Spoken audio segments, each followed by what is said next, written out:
Hello everyone, welcome back to my YouTube channel. बिहानको 6 बजे उठेर म रेडी भएर कहाँ जाँदैछु होला? म जाँदैछु अफिसतिर।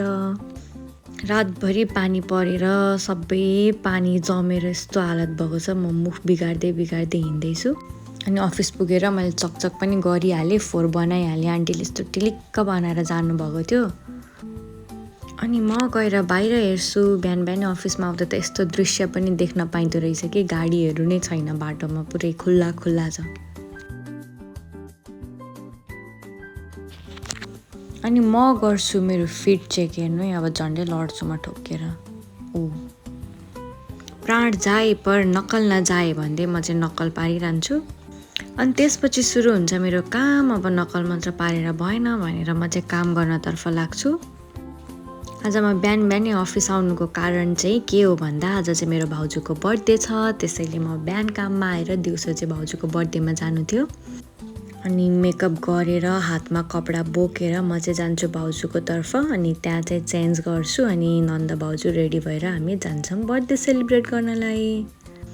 अनि भाउजू चाहिँ यहाँ इयरिङ्स लाउँदै हुनुहुन्छ, झरेको झरे छ अरे भन्दै हुन्छ। अनि यस्तो चाहिँ खिच्यो भने अनि भाइरल हुन्छ अरे, त्यही भएर मैले खिचिदिएको। अनि गफ गर्दै हामी पुग्छौँ हाम्रो डेस्टिनेसनमा, साब्या क्याफे भन्छ कि साब्या चुलो समथिङ, साब्या नेपाली चुलो, त्यस्तै केही नाम हो यो ठाउँको चाहिँ। अनि म देखाउँदैछु मेरो ड्रेस, यो चाहिँ मेरो ब्युटिफुल ड्रेस हो आजको लागि। यतिकैमा आउँछ हाम्रो खाना अनि हाम्रो ड्रिङ्क। अनि हामी खाना थाल्छौँ। यहाँको खाना चाहिँ मलाई एकदमै मिठो लाग्यो। म चाहिँ फर्स्ट टाइम गएको थिएँ यहाँ, अब चाहिँ फेरि पनि जानेवाला छु। मुस्ताङ आलु चाहिँ बेस्ट थियो यहाँको। अनि हामीले यहाँ बसेर कतिजना मान्छेहरूको कुरा गरिसक्यो अरे, के गफ गरेर गाउँघरको बारेमा कुरा गरिसकेका थियौँ। अनि भाउजूलाई चाहिँ क्याफे सोल जान मन थियो, त्यही भएर हामी चाहिँ यहाँबाट निस्केर क्याफे सोलमा पुग्छौँ। यहाँ फोटो भिडियो खिच्छौँ अनि हाम्रो डे इन्ड हुन्छ कफीबाट।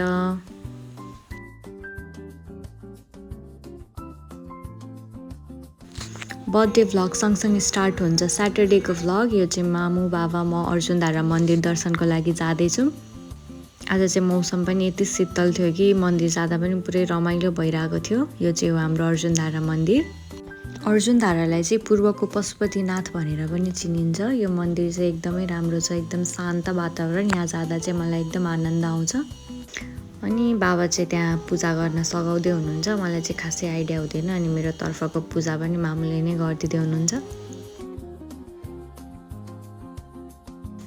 अनि यहाँ महादेवको पूजा हुन्छ, बाबालाई पनि केही आउँदैन। अनि फुल फाल्दै नमस्ते गर्दै हिँड्दै हुनुहुन्छ। अनि यहाँ चाहिँ मामुले मलाई फुल दिनुहुन्छ अनि म चाहिँ मामुको पछि हिँड्दैछु, के गर्नु भन्नुहुन्छ त्यही गर्दै।